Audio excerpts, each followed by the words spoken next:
Okay, welcome back, everybody, to the Beggars Canyon Boys. Here we are again for episode 35. Wow. And guess what? I got a memory or whatever you call it on in my brain Yeah. on TikTok that said a year ago today was when we published our first episode of Beggars Canyon Boys. Wow, really? Yeah. It's been 1 year? Mm-hmm. Feels like it's been over a year. I thought we'd been going on for over. Yeah, same. Wow. That's crazy. So it'll be like a year and a week when this is published, but today is the year anniversary. I wish I could talk to myself a year ago. The self that didn't have all this Star Wars knowledge crammed in his brain. You feel changed? Yeah, genuinely so. I mean, a lot. It's been a lot. Yeah. Yeah. Well, I appreciate you still being willing to go on the journey and continue consuming the content. Hey, and as hypocritical as they can be sometimes, I'm happy for having learned the Jedi way, Yeah.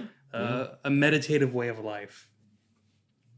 I think you're right. We don't want to fall too much into the dogmatic side of things, but they have some good things to keep in mind. But as with anything, balance, Yeah, and the Sith are super cool. So that kind of balances out, like the lightning wiseness of the yeah, choking. Yeah, the red lightsabers. Like, how come a good guy can't have a red lightsaber? They used to be able to. Oh, really? I don't know. I don't mean like used to in the Star Wars timeline, but used to in the real world timeline. They would just do it like.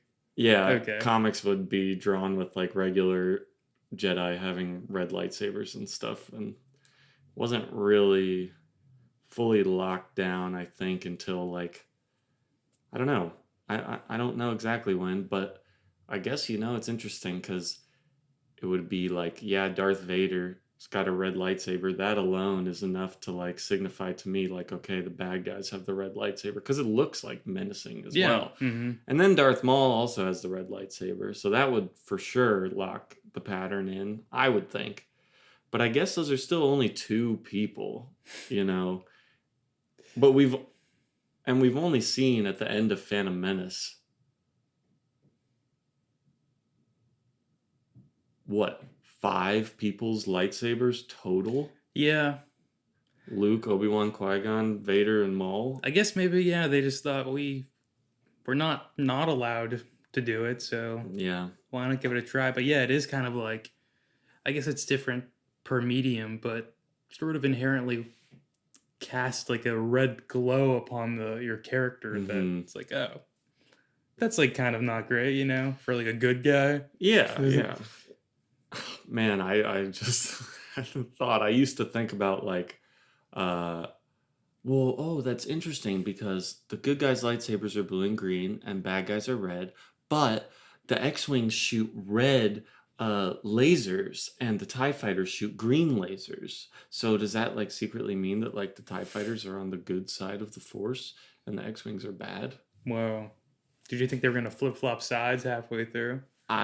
Order 67! Oh my god. That'd be nuts. Yeah, the X-Wings just have like some kill switch code planted in them or something. Do we see Order 1? Do we get to see it? I don't know if we see any other orders. You don't know? I don't know, genuinely. I have not read the...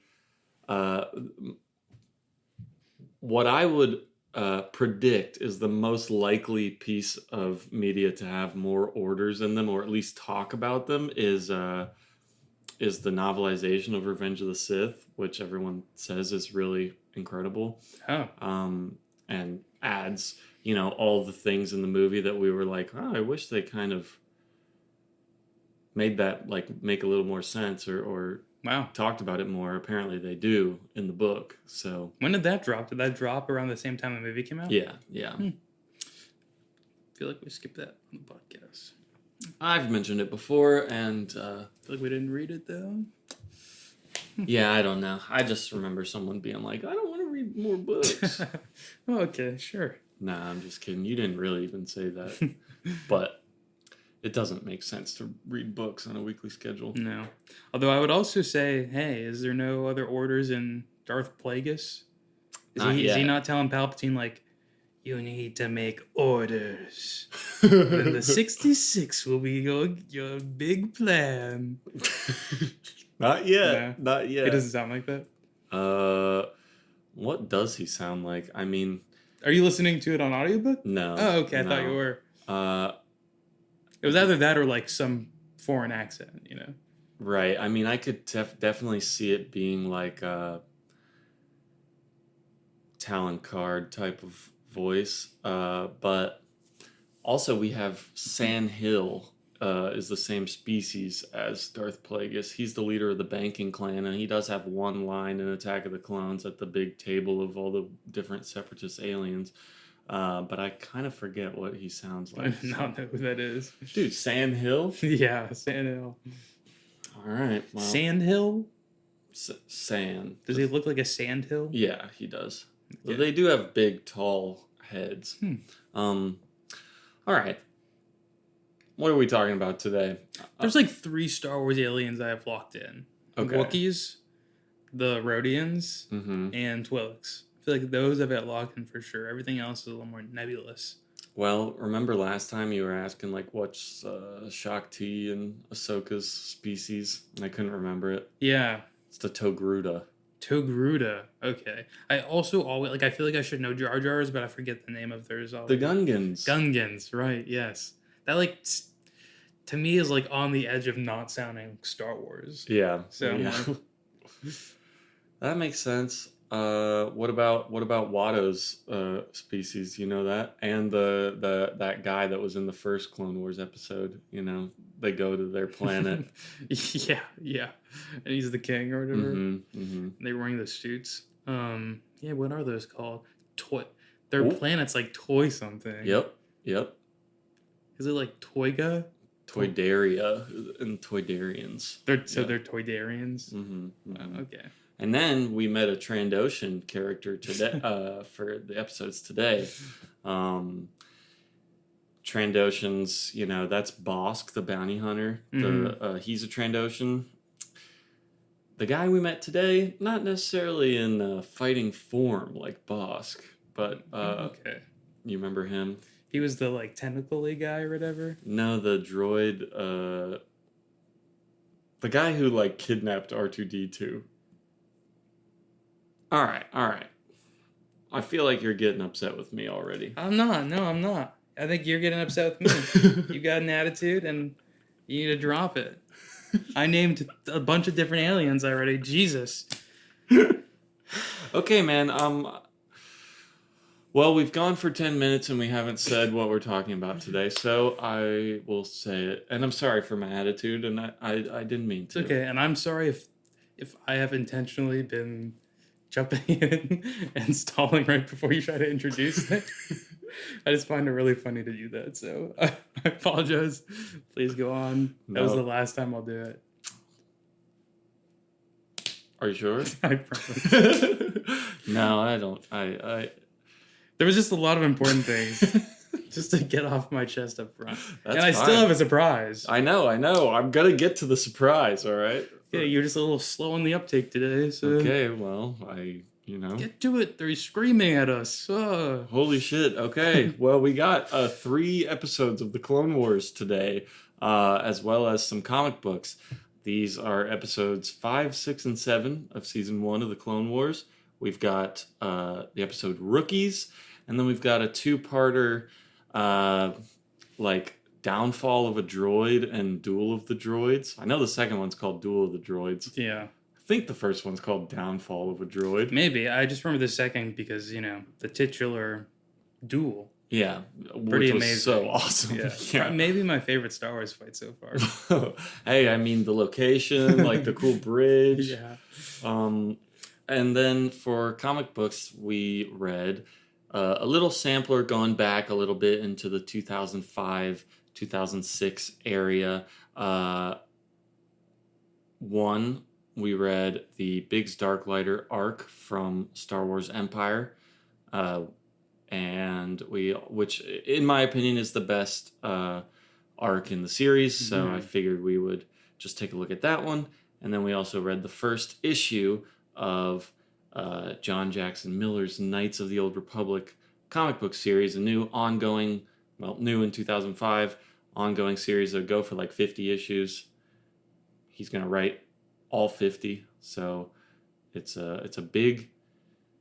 We really don't get a lot of, at least so far, uh, like continuous Star Wars comics that aren't in some regard like an anthology of some kind. Yeah. So this one is really like following the same main character the whole time. Yeah, And not broken up into like 5 mini series that we have to go find. yep, Yeah. yeah. So yeah, that's kind of interesting. What do you want to start with? Um, Comics are most recent in my head, then the episodes, but wherever we want to go. Um, well, I guess I just remembered before we even get into those, you've got a surprise, Oh yeah, I do. a Star Wars surprise. I do. Maybe you can take a little guess because I was texting you about it when I discovered this. And Oh then, shit! I went ahead and I had to pick Oh some up. shit! So I'm now a collector of Star Wars Unlimited. Let's go. Now I'm gonna have to fucking be a collector Dude, of these. I was thinking, I was like, man, I hope Jackson picks up some too, so we can actually play the card game. But these are organized. These are the legendaries up front. Okay. So we've got Ahsoka, Ki-Adi-Mundi, Cad Bane, who you have not met yet. Spoiling No, but for yourself. I already know this character is very popular. Like, I just keep seeing him pop up. Okay. So, oh shit! Is this like a holographic? Oh yeah. Nice. Cool. These There's are just cool. some cool cards though too. Yeah, because I don't know how to play the game yet. or Sand anything. Hill. Is that who's That's that? who I was just telling you about. Oh, from the episode? From he's the same species as Darth Plagueis, Oh. who's the Separatist Okay. council. I guess we can talk about the episodes of the Clone Wars first. So, as is mentioned, might have been a little bit since you've watched these, but let's first talk about episode 5, Rookies. Mhm. This, I think, well, I was gonna say I think this is like a great episode, but I think it is a little nostalgia blended for me, just because it is the introduction of Echo and Fives, and we also get like Rex kind of really interacting with other clones for the first time, and not for the first time, but this is the first episode that's really like all about the clones, and that they are like the main characters of the episode, and that's just lovely. Essentially, this group of newly trained clone troopers, as the opening narration says, there's a shortage, so they're sending more inexperienced guys out into the battlefield. They've got to protect this outpost on a planet that is, I guess, a gateway to Camino. Yeah. The easy shift though, right? Yeah, well, hey, it's supposed to be. And yeah, some things go wrong, you could say. This is our introduction of Echo and Fives, as mentioned. These guys, they join the 501st Anakin's squadron of clone troopers at the end of this episode, and they will be around. They will be Okay. There's some fan favorite characters there, and they'll be in a lot of episodes. Whoa, okay. Yeah. Who was the older clone, like who had been there at the station already, who was like the stricter one with them? Oh, that was I think they just called him Sarge. Okay. And he died. I was gonna say, did he make it out of the episode? Did he? No. Okay. I think everybody dies except for Fives and Echo. Oh gosh. Okay. Yeah. Because Heavy is the other one who has like the Gatling gun. Yeah. And he sacrifices himself to blow up the base and kill all the droids. Well, I guess they blow up the base to stop the all clear signal from transmitting. There's some silly stuff about the plot of this, but This is the episode that gets a prequel and a sequel? yes. Okay, wow. Well, we got to see these guys go through training on Camino. Is that like an episode that is like, is there a lot of plot there, or is it just like ringing the bell of seeing these guys again because people like them? I think it's actually really cool because Does it come before or after the sequel? I don't remember, Okay. honestly, but it's we've never really seen like what they do on Camino or like a day in the life of the clones on Camino. So conceptually, I think that's cool. And then it is like good character work beyond just like, hey, it's these guys again, I think. And it also has some new things in it too. That, Okay, all right. yeah. Just curious. It does seem like, again, I watched it, and then I remembered afterwards that you told me it was like kind of, this is the episode you start with, right? The prequel of this one would be like chronologically what people would say is like the first episode. Oh. I think. Okay. Okay. Maybe I'm wrong about that, but yeah. I don't know. It was like just like I watched it and it went on by. It didn't strike me as like a crazy phenomenal episode of this series. It just like didn't stick with me that much too, I guess. What about the commando droids? Those guys, the little Oh, those were cool. yeah, Yeah. very Like acrobatic and Mm-hmm. yeah. That's the introduction of those kind of droids. Those guys are pretty cool, I think. Yeah. Mm-hmm. Yeah, it's not like an incredible episode. I think I was just excited to like see these characters for the first time, and I haven't seen this episode in forever, so I was like, okay, well, like this is the first time we're seeing these characters. How do they characterize them here, like at their first appearance, when they will go on to be in much better episodes and have more interesting things to do. But it's always cool to go back and see the start of how they wrote these characters at the very beginning. Yeah. So I understand you not having that experience with it. I But was gonna say I think it can be hard for me sometimes with characters like that, where like I'll be introduced to them initially and like they will be nothing special to me, and it'll like take a bit of living with them for them to grow on me, and then for me to be even able to like go back and like understand them a little bit better. You know? Yeah. I guess just up front sometimes I'm like I can't get on the same page as them. Well, I don't think they really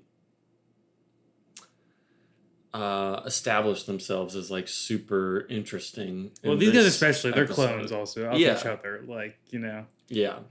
But it is already really interesting to me because this is something the movies don't do at all, and other stuff has already done this, like the Republic Commandos video game and some other like comic books and things have established like personalities of individual clone troopers a little bit, but the movies don't do that at all, really. Mm-hmm. And so I find it interesting how they try to differentiate like a room of 5 guys that all look and speak exactly the same. And kudos to D. Bradley Baker, the voice actor for all the clones, because it's still a little bit confusing who's who when they're all standing there, unless it's Cody or Rex because their armor is different. Yeah. But I like what they try to do to differentiate them. At the one point, Rex puts his hand on Echo's chest, and it's like, okay, now he's got this handprint on his armor, so we know him. Fives has like the little 5 on the side of his head. That's him. Yeah. It's just funny to see how they try to like individualize them and everything.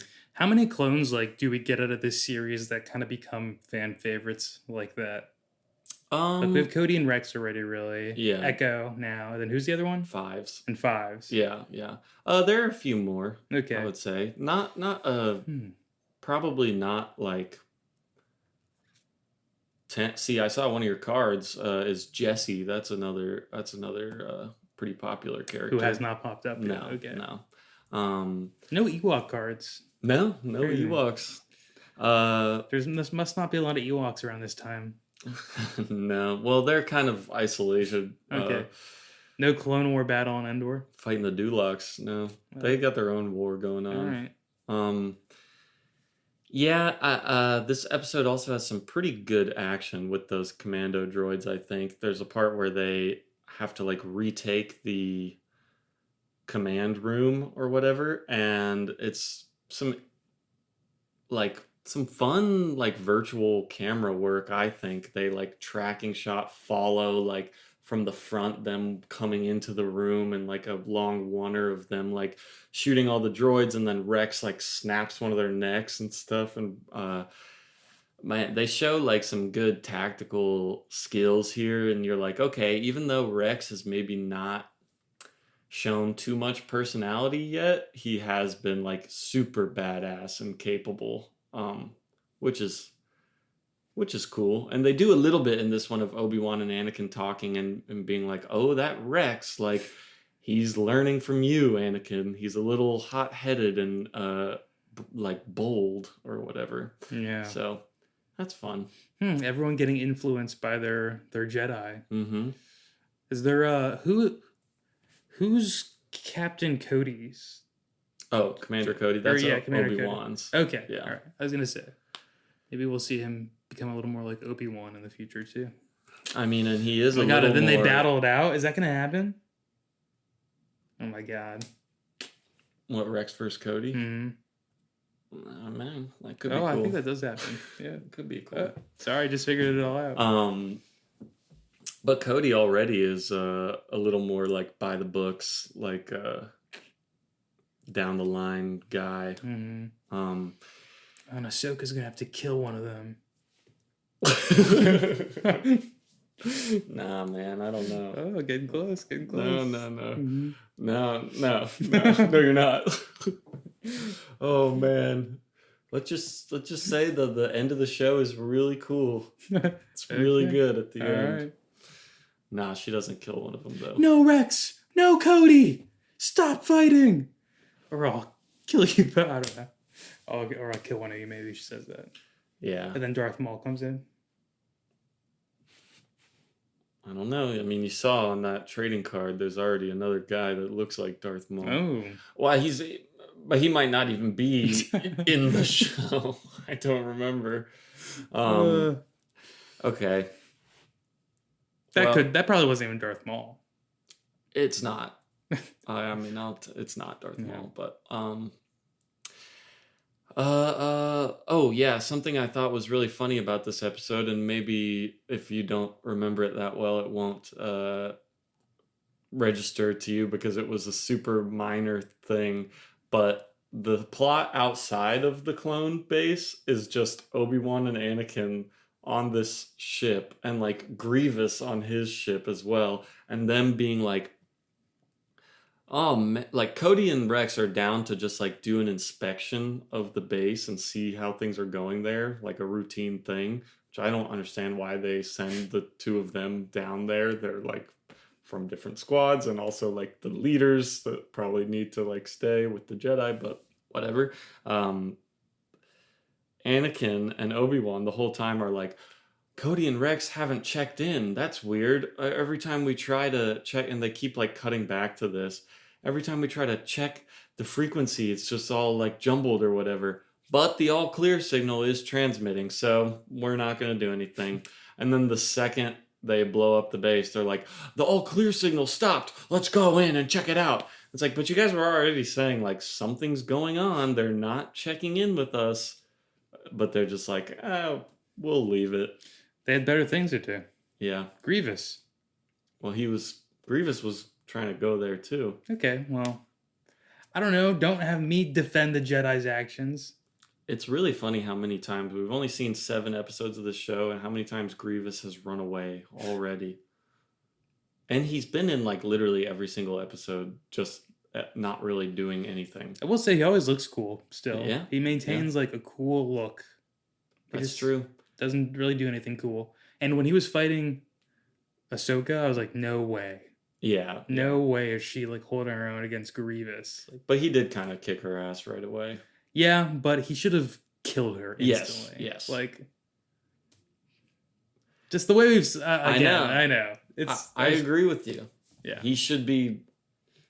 He's nerfed a little bit, and he should be absolutely brutal and capable of killing someone at Ahsoka's level. He was even like saying, like, I'm gonna add another lightsaber to my collection. Mm-hmm. And it's like, okay, you I don't believe you do that because you can't even kill this Padawan. Right. Like, I mean, she's literally just starting. Yeah. Like, I mean, she's pretty talented for that young of a person, but like, come on. He almost killed freaking Ki-Adi-Mundi in the other show. Yeah. Although I guess, yeah, to your point, it does make Ahsoka seem more talented too. Because you're like, oh, she's kind of holding her own with Grievous. Mm-hmm. But more so in my head, I'm like, what are they doing with Grievous? Like, yeah, for real. I mean, yeah. Was that in these episodes or was that in the last episode? That's in the droids. Oh, okay. Yeah, okay. Yeah. Sorry to jump then. No, it's okay. I mean, I don't have much else about this one other than like I am excited that these characters are around personally. And they join the 501st. How exciting was that? At the end, they get little medals and they join Anakin's squad of clones. And they've been through something now. Yeah. They're not green anymore. His battle-hardened clones. Mm-hmm. Man, I just think conceptually that's a really cool episode of just focusing on like these inexperienced clones that get into a situation in over their head. And then like most of them die. But a couple of them make it out. And they had to fight together. Heavy had to sacrifice himself for his brothers. Yeah, okay. I don't remember that, so. But rest in peace, Heavy. I'm sorry. You make for a cool trading card, you know. Wow. Yeah, reduced to that. Yeah. Hopefully he has a good ability. Maybe he'll see some use on the field. If not, a little more Heavy. Like kamikaze ability. Ooh, that'd be cool, yeah. Ooh, like Bantu's Last Reckoning and Magic the Gathering. Not familiar. Just remember that card because I would use it in the brief summer that I played. I would use it all the time because it just wipes the entire field, and it's so annoying for everyone. It's great. I'd be like, "Oh no, I'm about to lose." Bantu's Last Reckoning. Boom. All right, Duel of the Droids. We talked about the Grievous fighting Ahsoka part of this, but it's a amazing 2-part story where R2 it gets lost during a space battle and kidnapped by a Trandoshan scavenger and is going to be sent to Grievous, and oh no, R2's memory was not wiped. Anakin has not been wiping R2's memory like he should.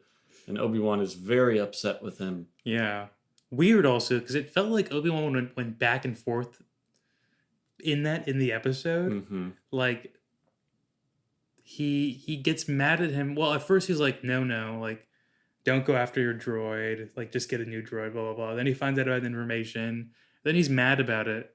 And then I guess maybe it's not that he goes back and forth, but it just happens towards the end of the episode again. He gets mad about it again. Like, as if it's new information to him. Right. Because at first he's like, just leave it. Like, don't go back in there for him. And then Anakin's like, oh, but he has all his memory. Then he's like, oh shit, okay, you need to go get him.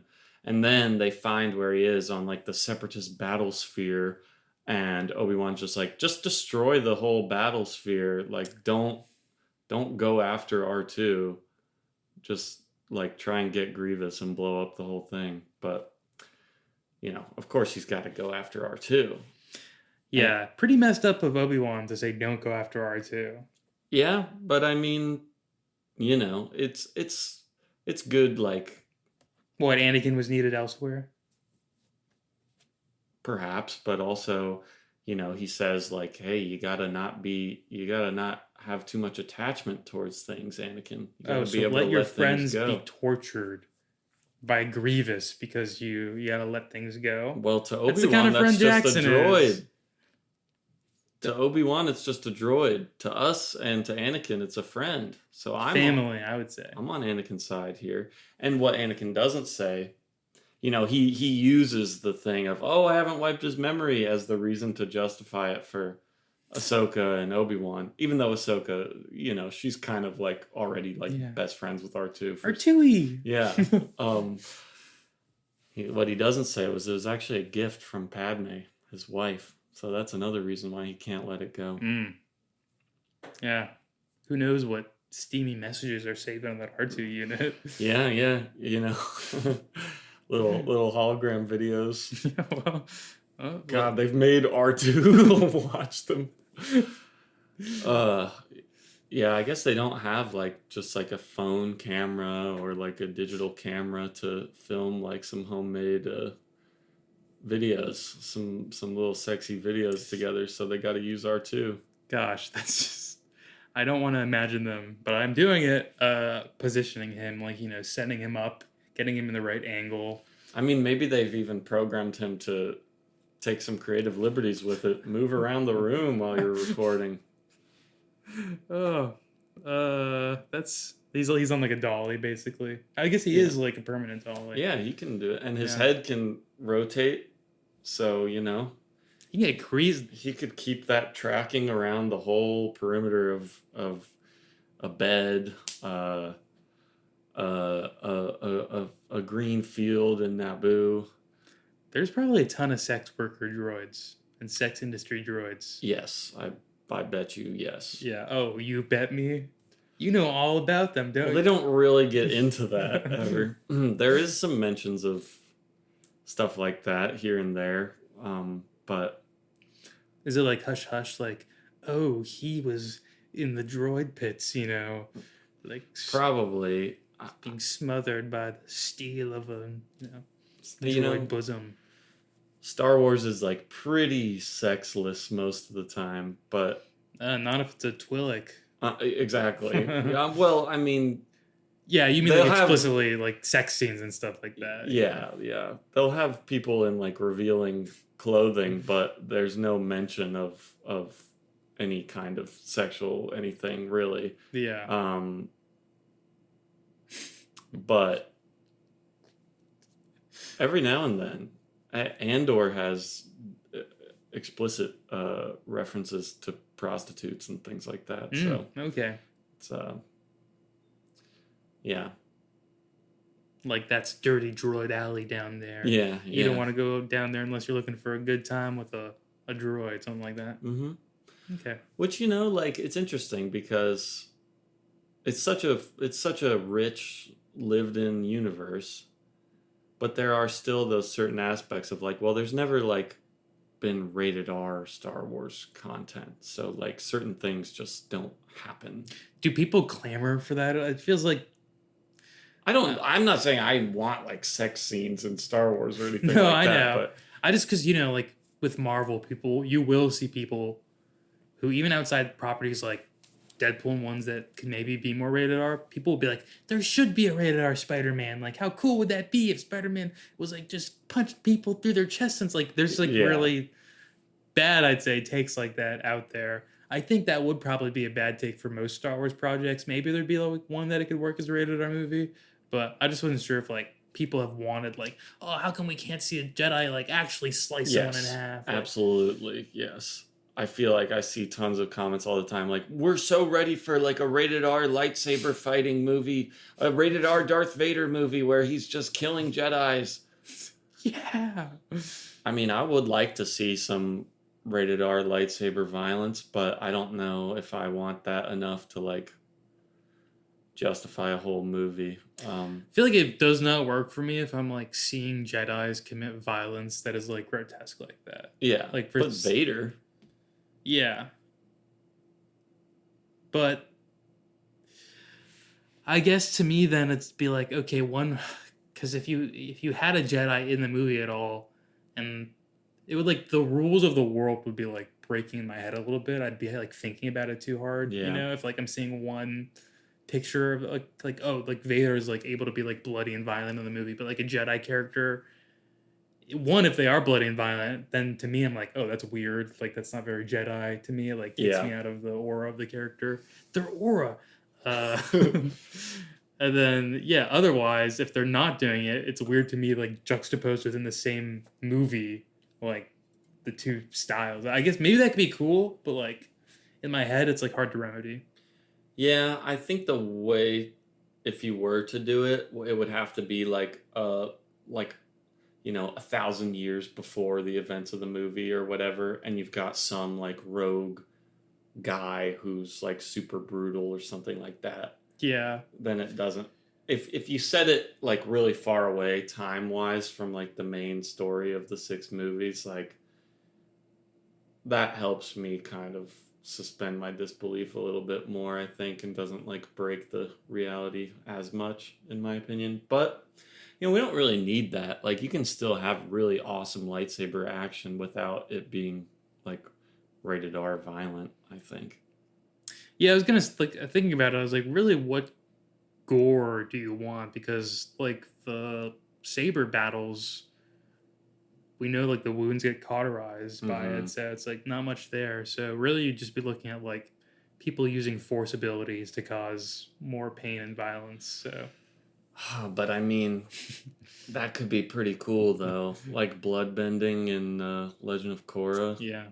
I mean, they could do stuff like that with the Force theoretically. I thought you never finished Avatar. You've seen Legend of Korra? I've seen the first like 2.5 seasons of Legend of Korra. Yeah, Wow. You've not seen season 3 though. maybe. It's when the Airbenders are around. Does that ring a bell at all? I think I started it and I just fell off of it. No, okay. I've been getting TikTok edits of like some characters from season 3 of Legend of Korra, and I've been like, man, that show was good. I liked it a lot. Yeah.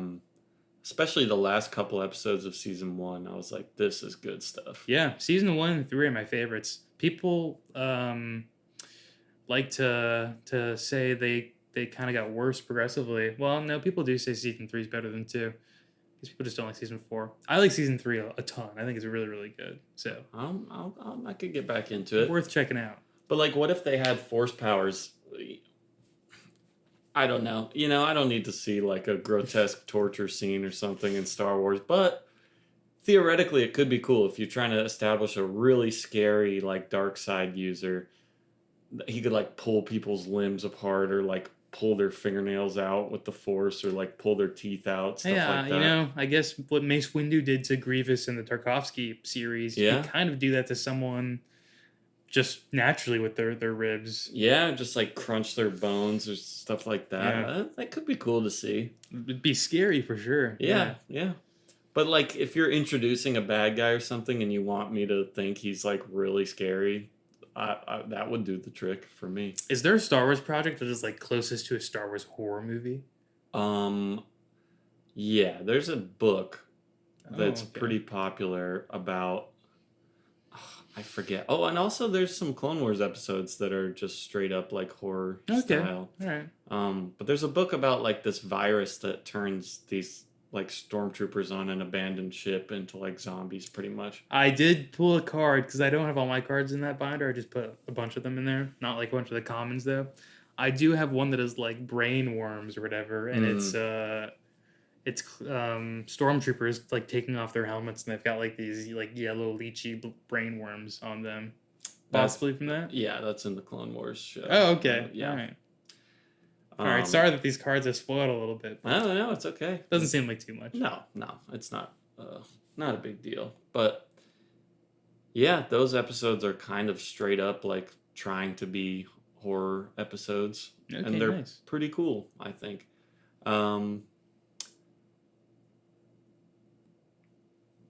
All right, so this Duel of the Droids, there's not too much we need to talk about really, but I guess We didn't bring up the antagonist. Yeah, R3. Yeah. Goldie or whatever. The very antithesis to everything that R2 is. I know. It's really annoying, honestly, these episodes I found because Ahsoka's like, a gold droid for gold leader of Gold Squadron. Yeah. Oh, cool. And then he literally does like the opposite of everything Anakin asks him to do, like 8-9 times in a row. And they're still like, you annoying guy. And it's like, come on. Like, it's hilarious when Anakin's like, gosh, you'd think this droid's like intentionally trying to get us killed. And Ahsoka keeps getting like genuinely mad at him for being mean to the droid. And she's such a brat at the end when it's revealed that she was wrong the whole time for trusting that dirty, dastardly droid. She's like, oh, yeah, I knew. She says something like, I knew the whole time, like some sarcastic remark. Yeah. Where it's like, you almost got us all killed. Seriously. And she's also a little waffly in this too, of like if she cares about R2 or not, because she seems to be like buddies with him when they're around each other, but then at the beginning she's like, this R3 model's even better than the R2 or whatever. Yeah. Yeah, what, did she get a commission on them or something? She's like super excited about it. I know. That's messed up. The probably the coolest scene in these though is when Ahsoka and Anakin fight the assassin droids inside the little storage room on the guy's ship. Yeah,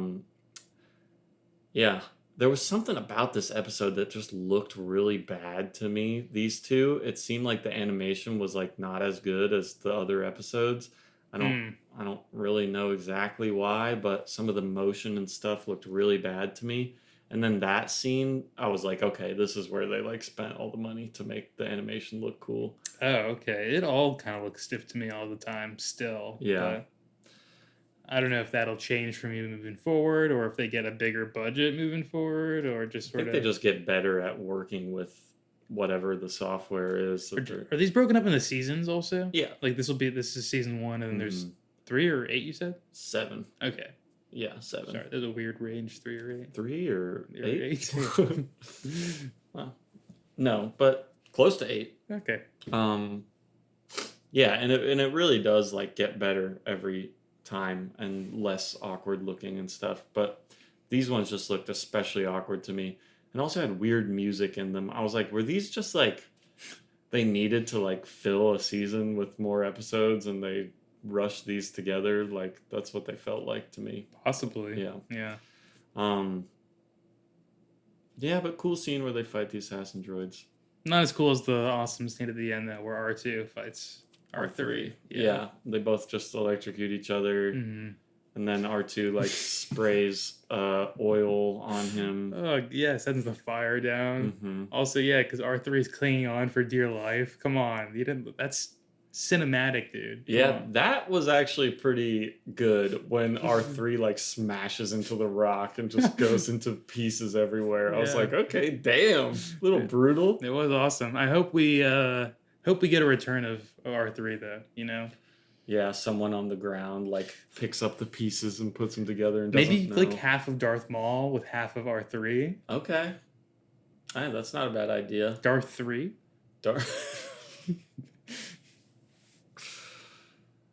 Wow. Yeah, they would just call him Darth 3. Okay, so Darth Maul 3 there. Yeah, that's better. Darth Maul 3. That would be cool though, with like a little gold accent on his face or something. What else? There was one other thing. Oh yeah, Grievous just like kills that Trandoshan scavenger guy too. As soon as he like, they have R2 all out in multiple pieces on like the examination table or whatever. The second the guy like figures out how to get the info out of R2, and he's like, they've never erased his memory. He's got all the battle strategies and things. Grievous just stabs him in the back and kills him immediately. Damn, that's sad. I didn't remember that. Got some Magna Guards in this episode too. That was cool. Magna Guard's cool. Yeah, great design. Mm-hmm. These are fine, though. Fun to watch. These are definitely ones that I have not seen more than once because I always skip them in my rewatch. So it was fun to see some that I haven't seen since they were originally on TV. I like these two a lot. You know, R3 is very funny to me. Yeah. And I just like inherently find the droids cute and funny. So when there's like a little evil droid who's a turncoat droid, Okay. that's silly, that's goofy. It's a cartoon, having fun. So I enjoyed it. Hey, I mean, if that works for you, I'm glad. Yeah. There was a sick shot too of the bay door opening on like their gray ship, the Twilight, and it was just like silhouettes of Anakin, Ahsoka, and the clone troopers. Yes, yeah. I was like, damn, all that right. did look cool, yeah. They make Rex carry R3 during the jump out of the ship. Do you remember that? No. They're like, and Rex, you get to carry him. And he's like, oh boy. No. And he's holding R3 just on his chest while they jump off of the ship. Gosh, damn. Very silly. I hope I can get an R3 card. Yeah. That'd be a sick pool. Hey, I mean, just as likely as getting well, I don't know. If there's a zero, the hot. Right. Yeah. And there's Heavy. He's not like that big. He's only in like 2 total episodes, I think. The prequel and then this one where he dies. R3's in 2 episodes. Just as big of a character as Heavy. There's probably an R4 card. Probably, yeah. I mean, R4, that's a classic guy. He's in the freaking movie. Yeah. Sure. I had a miniature of this guy, Knocked, or whatever. The fat Trandoshan. Look, he's designed to be fat. He literally is introduced by like farting. Do you remember this? No. Ahsoka and Anakin go onto his ship and they're like, Anakin's like, we would like to purchase some droids. And then the hatch opens and he like crawls in. He can barely like fit through this little hole. And then he like farts. And then they go like, oh man. No, I probably blocked that out of my memory. Yeah, he's a stupid, bad character. But I had a miniature of him. That's cool. From what? It was like a... The miniatures, the Star Wars miniatures board game. Yeah. That led me to believe that like certain characters were going to be much bigger than they were because they released like this first wave and I think I got him before I saw the episodes. And I was like, oh, he's the guy that I have the miniature of, and then he gets killed immediately. And I was like, oh, it's weird that they even made a miniature of him. But I feel like you've been led astray by a lot of Star Wars marketing. Yep. This, when you went to go see the Clone Wars movie, oh man. Well, as a kid, I always thought like, oh god, like there's a toy of this guy, so he must be a big deal. Makes sense, yeah. But no, they just make toys of literally every single character. So yeah, dude, I sent you the picture, but I was at this store when I was in New York that had tons of Star Wars toys, but it had all 4 of the Shadows of the Empire toys. Yeah. Dash Rendar and Gizor. But also they had tons of just other Star Wars action figures, and the Phantom Menace toys are so crazy because of how many characters they have. Like they have like Odie Mandrell and like the random pod racers. I was gonna say, are these pod racers Yeah. or people who were part of the village or whatever? Yeah, I mean they have those too. They have random like Naboo guard characters, and it's just really funny. I know I saw Leia in the background too, a Leia figure. Mm-hmm. Yeah, it made me miss her. I was like, man, it's a good character. We haven't had any Princess Leia as of late, really. No Luke or Han either. Oh, we had some Luke today. Oh, you're right. We did have Luke today. All right. Not in the cartoon. Sorry. No, I just forgot. But that's good. Good segue into the comic books. So, Star Wars Empire. This was a series going alongside Star Wars Republic, 2002 to 2005, I believe. And this is like an anthology series that will bounce around between a bunch of different story arcs. But there are more good arcs and issues than just this in it. I found it to be like a pretty mixed bag overall, the entire series, but there's some other cool highlights in there for sure. But to me, this is the best story arc, the Big Darklighter 4-part arc. And this is written by Paul Chadwick with art by Doug Wheatley, who we've seen before on some other Star Wars comics. He did the art for Purge.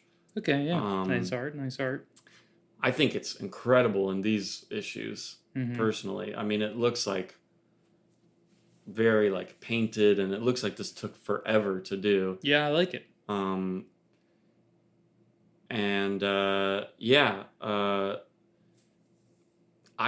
I think this arc is like actually incredible. Not perfect, but before I get into it too much, what did you think about it? I like it a lot. Yeah, I think it's fun. I think it's cool to like get this perspective, like seeing it from the perspective of like Biggs Darklighter, like within being a stormtrooper.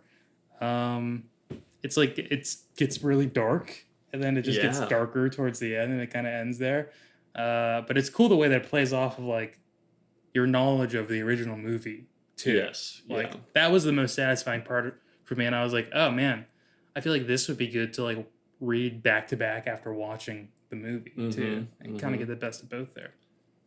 Yeah, definitely. It's like parallel to the events of the first movie. Cool characters. Yeah. I like how there's like the little rivalry, and then they're like, oh, we're both of the same mind. Like, oh, we were like should not have been fighting. That guy Hobby. Yeah.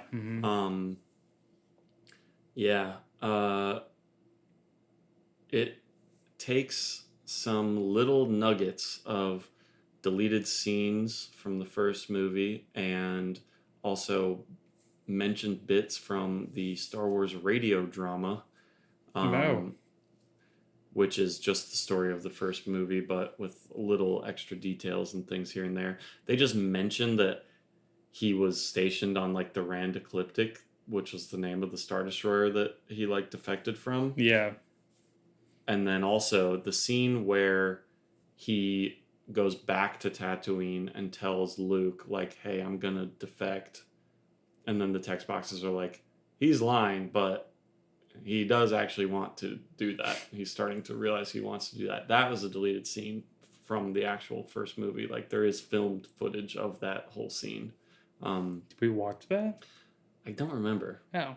I don't remember if we did or not. Okay. But, yeah, I really like the last issue a lot. So, this tells the story of Biggs Darklighter. He's, joins up the Imperial Academy because, like a ton of people, it seems like the only option to leave your boring home world life behind.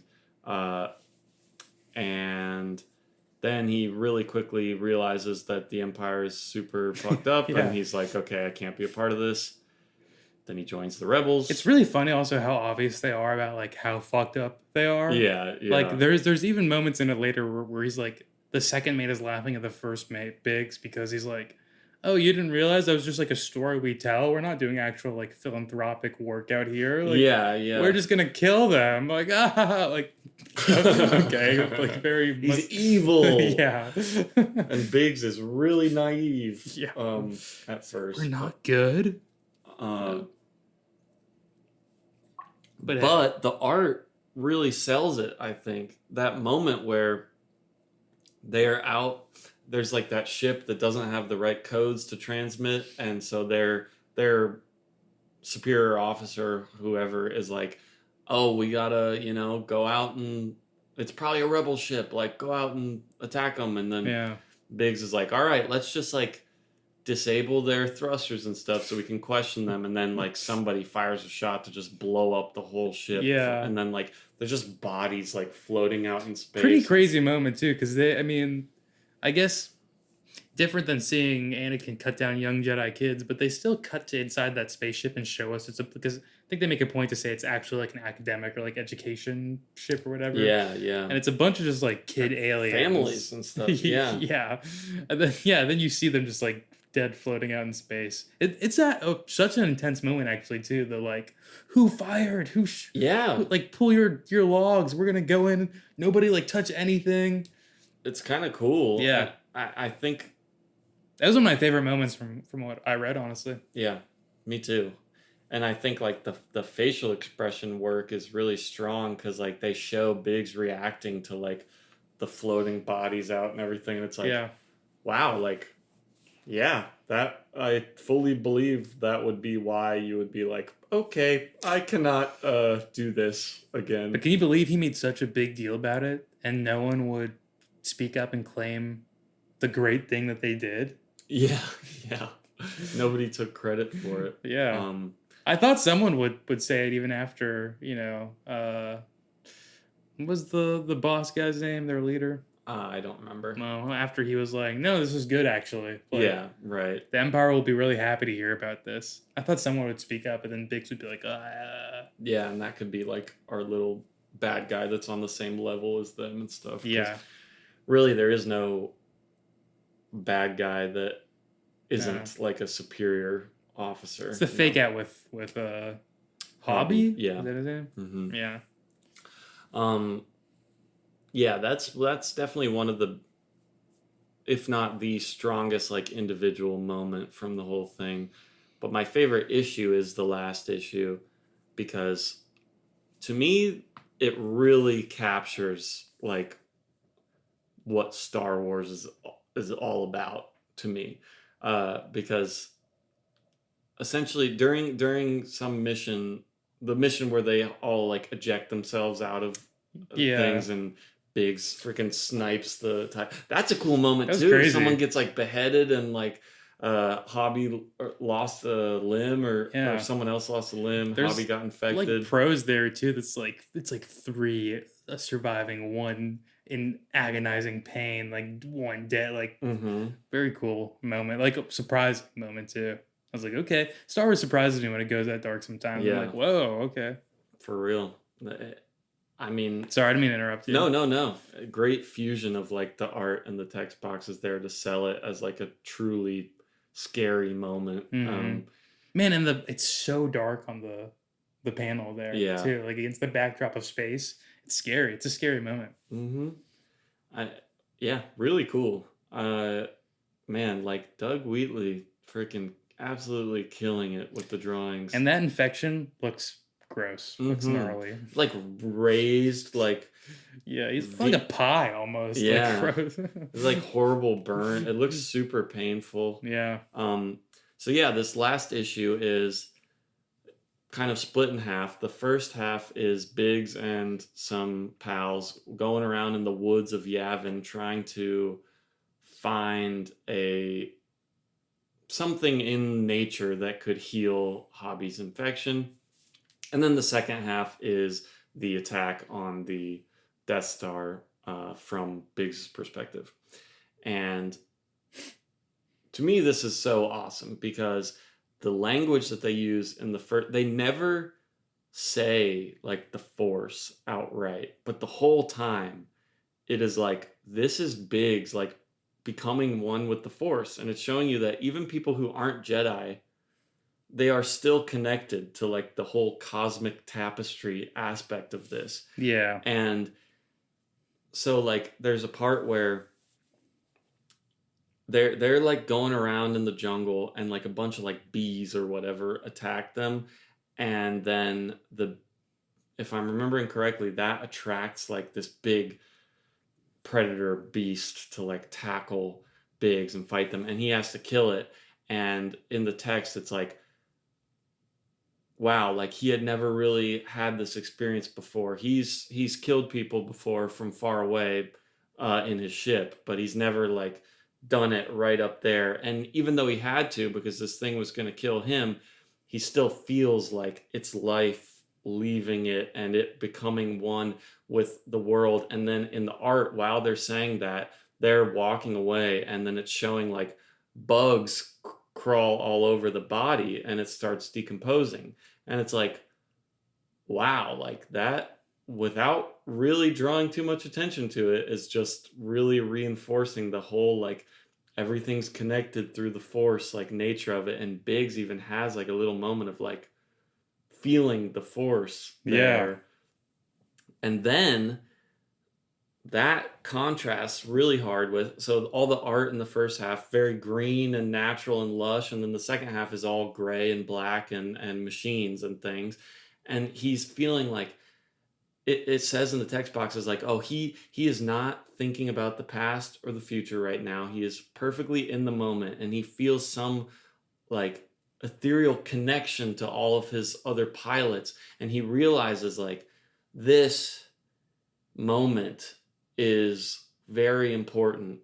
And he has like a realization at the end of like, okay, like my instincts are telling me that like Luke needs to live here. Like he will be the one who succeeds. So I am going to do everything I can to protect him, because that is what is going to change the galaxy for the better. Yeah. The invisible hand of the Force? Yeah, yeah. Crazy. And it's the balance between the living force and the cosmic force, because the first half is all about saving one person who's your friend, and it's given just as much attention and importance as taking out the Death Star, which is massive political machinations and whole universe affecting things. And they treat the life of one friend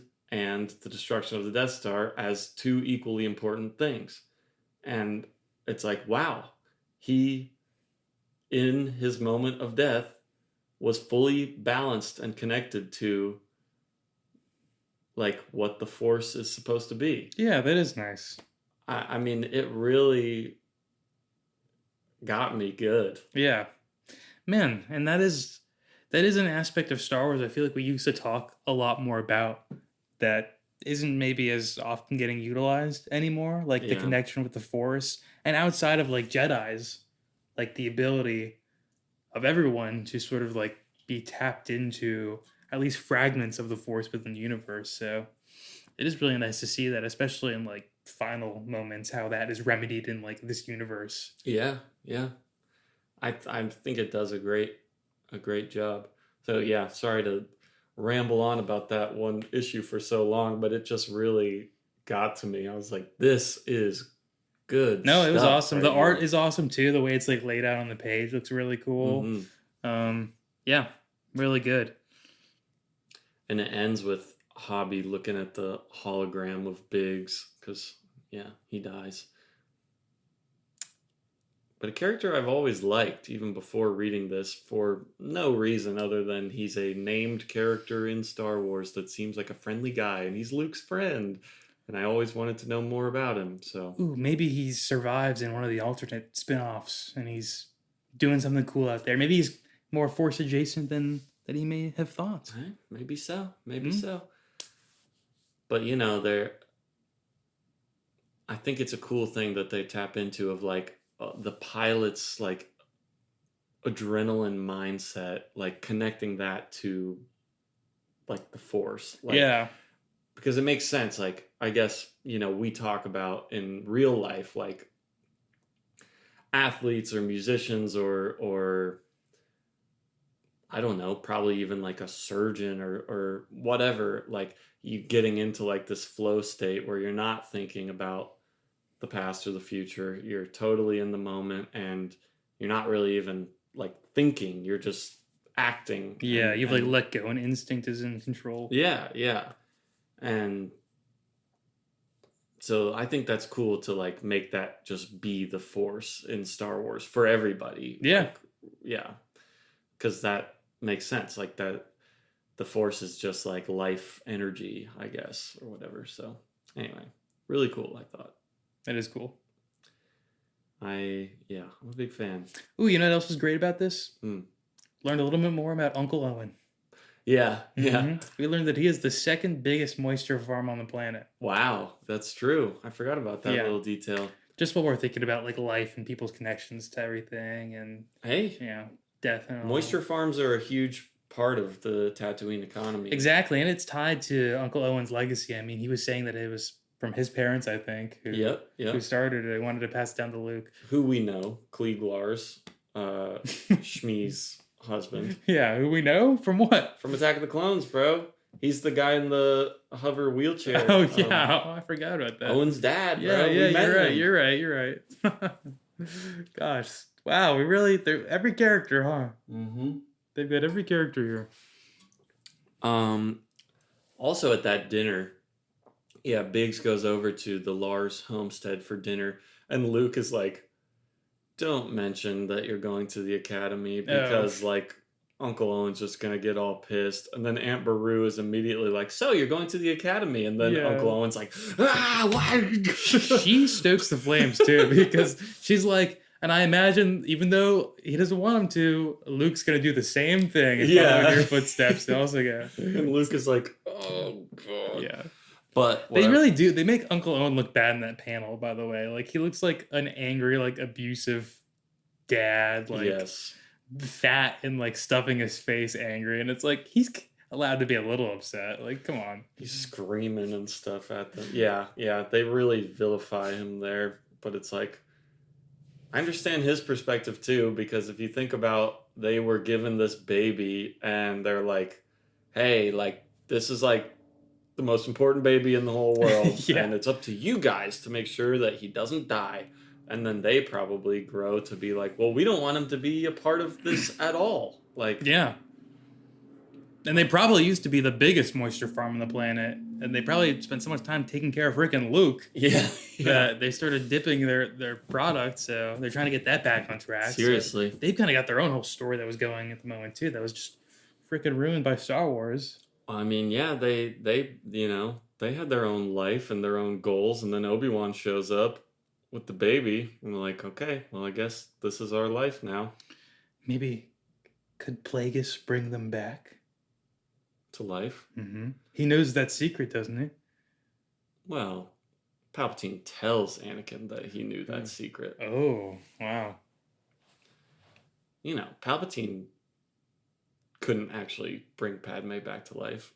He just used that to seduce him. Even if he really, really tried? I don't know. Has he ever tried to bring someone else back to life? I haven't finished the book yet. Okay. I don't know. All right. Not yet in the book, as far as I know, in the Darth Plagueis book, that I am about 3/4 of the way through. Still good? Oh, better and better. Okay. Most Star Wars books I've read, I'll be like, oh, this one is good for a Star Wars book, which can sometimes be all I really want. Sure. I don't mean that as too damning of praise or whatever. Just a good normal Star Wars story, told within the universe. Yeah, but then usually you compare it to a actual critically acclaimed science fiction book or something, and it's like, okay, well, it's not like that. Yeah. But this one, to me, is just straight up a really good book without any Star Wars qualifier. It is. I have not read the Revenge of the Sith novelization, which a lot of people say is the best written Star Wars book. But to me, this holds its own up with just other really good regular books that I've read. Wow. Okay. It's incredible, I think. This is the one I'm tempted to check out. Maybe we'll have to, but we'll see. No promises. I'm working through other Star Wars media right now. That's true. Shall we discuss the Knights of the Old Republic? Oh, yes. I forgot there was one more almost. Did you just read the first issue for this? I did. Although I would read more. It seems cool. I read this and didn't have time to read more because I wanted to read the other issues. Yeah, no, that's totally fine. I mean, but the ending was a big cliffhanger, so I was like, oh, okay, of course I want to read a little bit more at least. It's cool. I finish think this arc. Pretty good little hook to a series, I think. Yeah, a little reverse Jedi Padawan slaughter. Mm-hmm. We've seen the Padawans take out their masters. We haven't seen the masters taking out their Padawans. Yeah.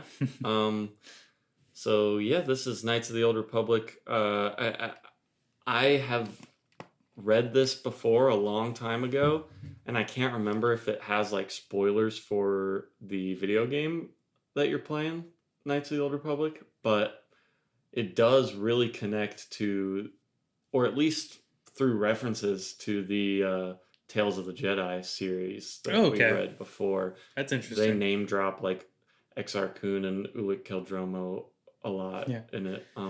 Exar Kun bought this from Graf. Yeah, Griff, whatever his name was. Yeah, was it Griff?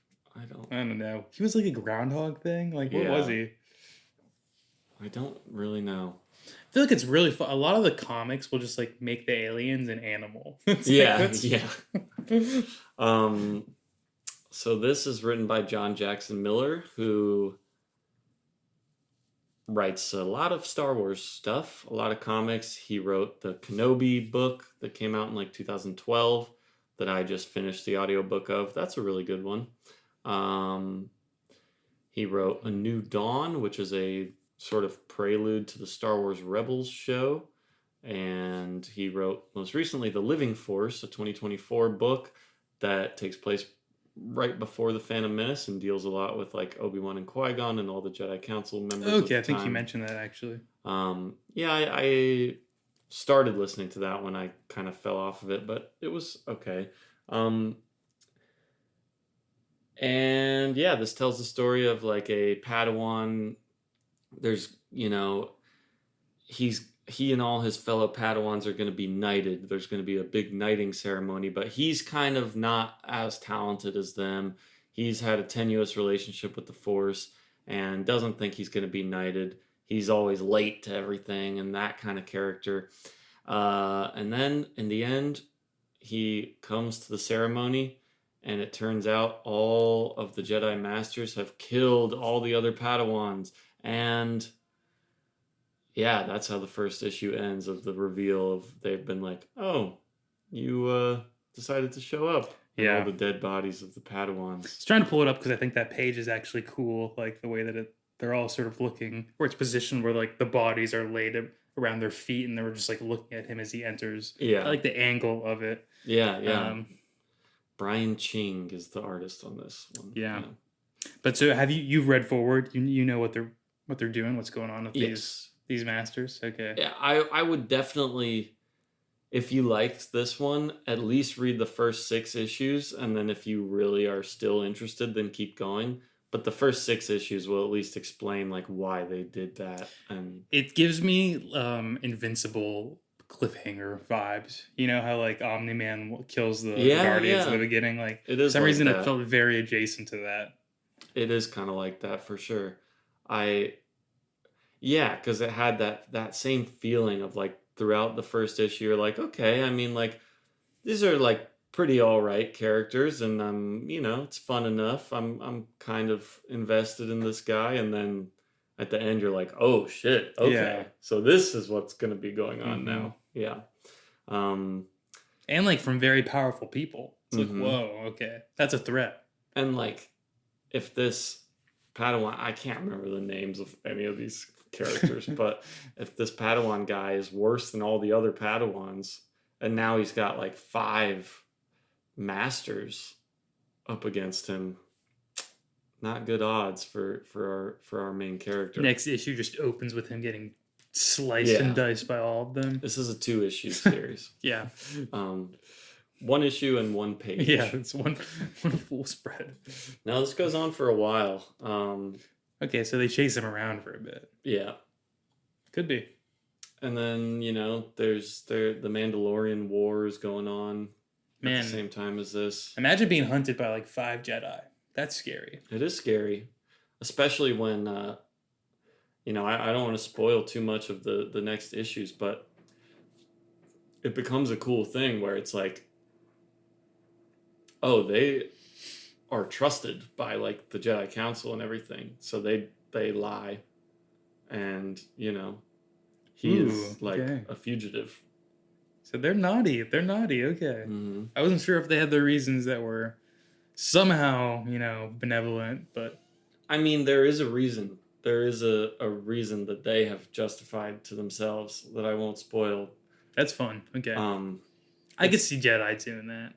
I could see yeah, Jedi's doing that. yeah, it really does make sense, and it's good. It's cool stuff. Okay, I'm excited now to check out the rest of that. I would definitely recommend at least keep going until you're like, I don't care anymore. And maybe that won't happen. To Okay. me, I'm on like issue 12 now of rereading it, and I'm still pretty invested. The second arc is not as good as the first one to me, but maybe the third one will get really cool again. All right. I'll keep reading. I'll find out. I'll solve this mystery. It is a little bit of a murder mystery. Well, we know who did it, Yeah. but we don't know why. So why did it? Yeah, I guess it's like a mistaken identity thriller, or because now this will start very quickly in the second issue, so it's not like spoiler or anything. But now it becomes like he's on the run from these Jedi Masters who pin the killings on him. Oh, that's so funny. he's falsely accused of killing all the Padawans, and everybody thinks he did it. I would take credit. I'd be like, yeah, I did. I'm the baddest guy in the galaxy. Those are his buddies. And I killed it. Yeah, I'm like, that's how cold he is, too. His love interest's brother. Think about all the rep that he would get, though. Among the wrong crowds, though, man. Come on. Go to hang out with Jabba the Hutt. Okay, I mean, sure. Bro, you gotta read this Plagueis book, man. It's fucking cool. I'm just remembering stuff from it. It's really good. It does interest me. Maybe we'll have to get it on audiobook. Yeah. We'll see. I No promises. I still have to work through Knights of the Gold Republic.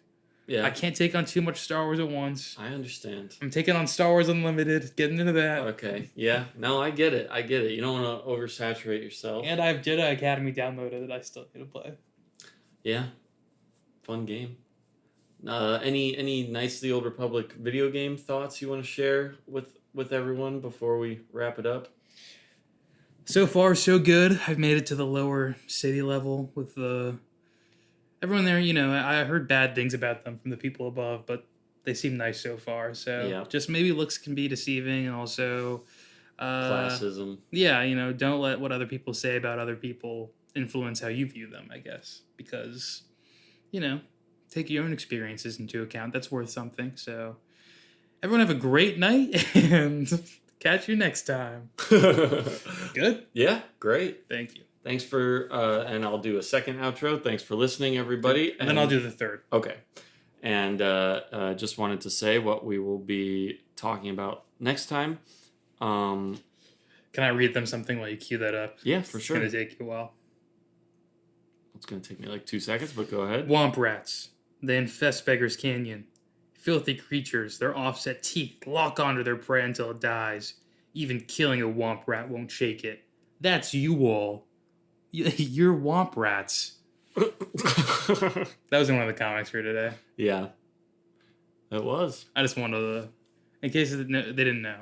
Another moment I really liked in those big Starklighter issues, you just reminded me.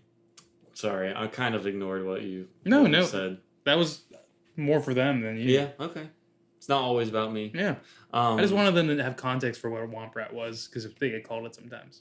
Yeah, you're right. And they might not know. They might not be into Star Wars. Anyway, that's them getting shot in our cover art. Yeah. We're trying to kill our audience. Huh? Hey, some would say we are trying to kill our audience with the amount of tangents that we go. Nah, that's the best part of the show. Who says that? I get like crazy comments all the time, like, "Hey, stay on topic." No, that's not true. That'd be really funny. That'd be a funny comment to leave us. Yeah, it's like, don't you listen to stuff for the tangents sometimes? Yeah. But anyway, really cool part in the comic where they're paralleling Luke's life on Tatooine with Big's life through training in the Imperial Academy. And it's just like a montage, side-by-side art. Yeah. Nice moment there. Yeah, but next time, Potentially, we'll talk about some more comics if you happen to read more of Knights of the Old Republic. But we are for sure going to watch some more episodes of the Clone Wars. We are going to watch, I will say, definitely 3. We will watch episode 8, Bombad Jedi. Okay. Episode Bombad Jedi? Bombad? Does that word ring a bell for you? No. All right. Should it? I mean, it's you've heard it, but it's okay. I'll leave it. You'll figure it out. Okay, all right. Then there is episode 9, Cloak of Darkness, and then there's episode 10, Lair of Grievous. Ooh. What most people consider to be the best episode of season 1. Well, the best standalone. There's a Liberty on Ryloth is really good too, actually. They catch Grievous at home at his home planet. That'd be cool. Jerking off. Yeah, that'd be awesome. That would Hello there. Ha! Yeah, looking at IMDb, it is the highest rated episode of the season on IMDb. Wow. So I guess it is considered amongst fans to be the best one of this season. Okay, I'll be the definitive judge of that. Yeah, Lair of Grievous. So That sounds like a Lego set. Get your Yeah. layer of Grievous. you're right. I do think it's a great episode. I do remember it well. So it's been at least like 4 or 5 years since I've seen it, though. So that'll be cool. I hope we get to see some Jedis taken out. That's all I'm saying. All I'll say is Kit Fisto's in it too. Little Kit Fisto episode. I think he's been around for far too long. You want him to die?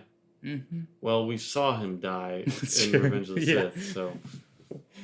I want him to die before that, though. Okay. And that, they could just retcon that that's a different Nautilin. Happened to R4. Sorry. Yeah, R4. Yeah. Now I got 3 R's to keep track of. R2, R3, 2, R4. 3, and 4. Well, 3's... I don't know if he comes back. Probably not, right? Probably not. I genuinely... Yeah. There are lots of episodes I haven't seen since they were on TV, so it's possible, but I would be love very that. surprised. That'd be hilarious to bring him back. Yeah, Ugh. definitely. All right. Like he's like some just put together junk droid, like That would be cool. hobbling about trying to get revenge on them. Like little zombie astromech droid. Yeah, do a little joke with it again too. They're trying to get somewhere, but like the obstacles keep trapping them, messing with them. They're like, "What is going on?" And then it's revealed it's that evil little droid. Whoa. Okay. Hey, I could write cartoons. I mean, yeah, you definitely could, actually. That's not a bad idea for an episode. Yeah, We thank should you. start our own Star Wars show. We'd have to set it like really far in the past or the future to not... The Adventures of Dietrich Wardwin! Oh, let's go. Ewok extraordinaire, bounty hunter, and force user. But we wouldn't call him a Jedi necessarily. No. He's just like a strong force user. Yeah. Those can exist. No, I you're definitely right. Yeah. I was just making sure that... Oh, sure, yeah. Well, do you remember the character you created when we were doing the Star Wars role-playing Yeah, game? I do. Who Yeah. was that? He needs to be part of this. Cinder Hat. Cinderhat, okay. Yeah. Who was a criminal, or were they an aristocrat? Yeah, he was like the son of the head of the security for Coruscant, and then Oh, right. he defected when his dad had his girlfriend killed, pretty much. Nice. That's sad.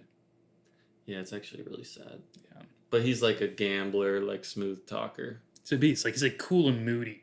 Yeah. In contrast to Dietrich Wardwin! Who's gung ho. Yeah, so that's a good comedic pairing. Yeah, I agree. And my guy, he used to be like happy-go-lucky, like rich kid. Yeah. Didn't worry about anything. And then, the walls of reality come crashing down. Yeah. And now he's all... And I'm sure the cracks of like that inherently privileged nature still shines through every once in a while. Exactly. You know?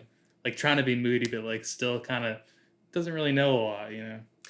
Yeah. He's kind of like a dumb Tyrion Lannister. Okay. Not as Oh, smart interesting. as Tyrion, but I could say, he's got that same thing where like Tyrion had the life of luxury and then eventually has to like come to terms with, well, he hated his family forever, but then eventually has to actually make the actionable stand that like I'm not going to be a part of this. Yeah. Because even though he hates them, he still goes along with their side of things for a very long time. He asks for Casterly Rock from Tywin. Yeah. Like, he's like, well, I should get it since, He's still like pretty self-interested for quite a while. Yeah. And he fucking does the whole thing with the wildfire and all that. Yeah. But him and Stannis are cool later, so. Yes. But then, it's the moment of obviously No, yeah. Okay. Killing his dad and Shay and everything that really turns him over to the other side. Yeah. Well, yeah, no choice after that, so. Right. Man, good show. Yeah. In the books, they have so many that repeat over and over again. I shot my father while he was on the privy. Oh, really? Yeah. Ever read them? I read the first two, and then I've read most of Fire and Blood. Okay. Yeah. We've probably talked about this before. Mm-hmm. I love Fire and Blood. I want to read more, but also I'm like, I didn't want to ruin too much of House of the Dragon for myself, you know? Makes sense. Yeah. Although I did just like start to continue, and maybe I should just continue forward because I didn't like the latest season of House of the Dragon, so I was like, okay, like they're not doing the book really well anyway, so I'm just gonna continue reading it. Yeah, yeah. So I've read through like what would be season 3, I think, technically. Well, that makes sense. Yeah, I fell off of season 2 of that. I never finished it, which is a big bummer. You, I think, would hate the last episode. It's really? Terrible. Okay. Like, that sucks. It makes you be like, oh my god, is this like something I'm a fan of? Like, do I like this? Like, what am I doing wasting my time watching this? Yeah. Because But it's like, Duel of the Droids does not make you feel that way. Hey man, Duel of the Droids maybe was a little more entertaining than Vagar and Sunfire taking down Melees. Oh, okay. I actually remember when this was coming out and there was like talk about it online. Yeah. No, that was okay. That was just, they were like, I don't know. I feel like I'm more frequently becoming this annoying person, but just it is who I am, I guess, where I'm like, that's not like the original medium, so it's not good. Yeah. And I like for most things I'm like I shouldn't be like that. But, like for comics especially, I'm like I don't want to be like that. But nowadays I'm like they're really like deviating from things and it makes it not good. Yeah, I mean if you have a idea that's different from the source material that enhances it, or if you are just going a completely different direction, like there's some movies based on books that are like, well, we're taking the general vibe and main story of the book, but aesthetically it's going to be very different and like thematically and our goals of it are very different or whatever. But something like House of the Dragon, I think it's attempting to have the tone very similar to Game of Thrones. Yeah. Which was trying to be very similar to the books, at least at first. And then if they are going to make a change, it's like, okay, well, why did you do that? Was it for the better? Because you've already got something like pretty solid to work from. You could have just done that. House of the Dragon has so many cool like aspects of it, and like within the history of the Fire and Blood book, there's so many cool like nuggets where they could dive deeper and like explore like they probably want to like newish material within the world. Yeah. But like they just choose to relentlessly focus on Rhaenyra and Alicent, who like are not huge players in the war, so there's not much from the book that they have, so they have to create stuff there, and the stuff they create for them just ends up being like not even I would say like yes it is boring, but it's like it is antithetical to like both their characters, like a lot of the decisions and choices they make, and it's like this is crazy. Like, and the show, sorry to like go on a little House of the Dragon rant, but the show like really upsets me because it is so biased for like because the marketing was like Team Black or Team Green, like who are you for, like And that's fun, you know. I like that. Like pick a faction to root for. The show is very much like, nah, Team Black is the good guys, the protagonist. Yeah, Team like Green, Rhaenyra's the hero of the yeah. story. Yeah. And it's like, well, there's like a lot more nuance to it, but the show will just like ignore that and like give her like the equivalent of plot armor, but it's almost like character morality armor. So it's like anything she does, even if it is bad and like affects other characters or is bad on paper, like they will like try and retroactively make that have been a good thing in the world. And it's Right, like right. it's weird. It makes some of her decisions just so crazy. And like it's like I like these characters in the first season. Yeah, And it's crazy how much you've made me like hate them through like poor writing. that sucks. Yeah, sorry. That That's my sucks. little rant on it. So No. plus the green Don't be characters are sorry. genuinely interesting, and Yeah. they get no screen time because of that. And it's like, oh, that's a bummer. And the actors are good for them too. And I'm like, come on. I thought that side of it, at least in the first few episodes of season 2, was way more interesting than Rhaenyra's side, with like small council meetings and things like that. Like that's what I'm here for. I agree, and maybe I'm just bitter because you know I like Team Green. I thought they were like little fun jerks, so I was rooting for them. So maybe I'm just bitter that these characters like really got detached from everything and like don't really get used as anything but like cheap villains who like stroll around the corner and like look evil every once in a while. You know. Also, they man. Again, I don't know if you how far you got into season 2, but like they did nothing with Damon also, who was like supposed to be such a cool character, and like the coolest moments for him, they gloss over in the first season. Also, like him taking out the Mud King or whatever in that battle. Yeah, is like bro, they just didn't show that. 5 the crab minutes. guy. Yeah. God, when they ended the episode by revealing that like crab guy, I was like, holy shit, here we go. yeah. And then they just don't show that. No. I think maybe the next time you see him is like literally a cut to him with the head of that guy in there, or like with the crown in the castle or whatever, you know? Yeah. And it's like, oh, okay. Well, whatever. Come on, show me a big battle.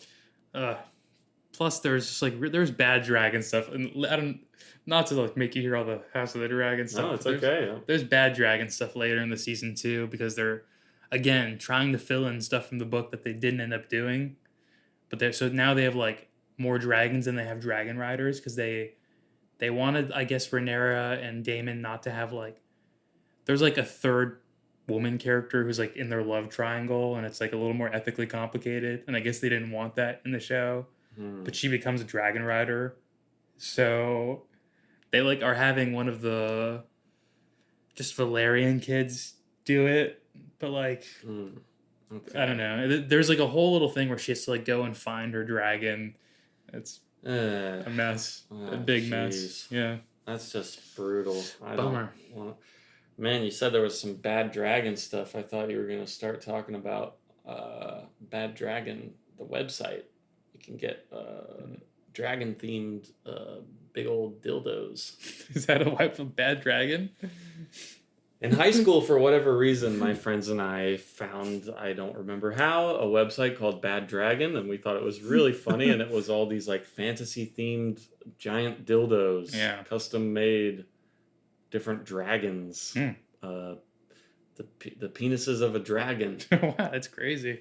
Vagar, Balerion, the Black Dread's penis. I mean, I guess there's some people who are into that enough to make a business out of it. Not that I want to or personally see the appeal, but I get, or I can see how there'd be people if there's furries, I can see that extending into reptile dragon. Stop. You really like it. No. You want one. No. None of that. But also, if you're a gold digger, a dragon would be a good partner to go for. So okay. in that defense, you know. Yep. Mm-hmm. I mean, you're totally right. Like, yeah, I'm sure there are plenty of people who are into that kind of thing. You would date a dragon if she offered you 1 billion in gold. Like Donkey. Yeah, exactly. You'd be like Donkey for $1 billion in gold. Sure. I mean, does she have like little lipstick lips like in Shrek? Yeah, she does. All right, then I'm into it. Okay, there. Yeah. And she's a little bow tie. Or not a bow tie, a little hair just bow. Hair, yeah. Scale bow. Yeah, she's a scale bow. Made out of her own scales. It's kind of weird. Are you really excited for Shrek 5? Oh my god, dude. Yeah, when they're swiping on the magic mirror like it's Yes. a dating app. Oh my That's goodness. super fun. No, I love how like legacy things sequels have to acknowledge like coronavirus and social media every single time. Oh man, I hope the Shrek movie doesn't reference coronavirus. Yeah, that would be really weird. But Gosh. I'm waiting for one of them to like make some Chat GPT reference. Like, oh, let's ask Chat GPT like yeah, some terrible version, you know. well, like the magic mirror could be that. That's like, true, yeah. Oh God.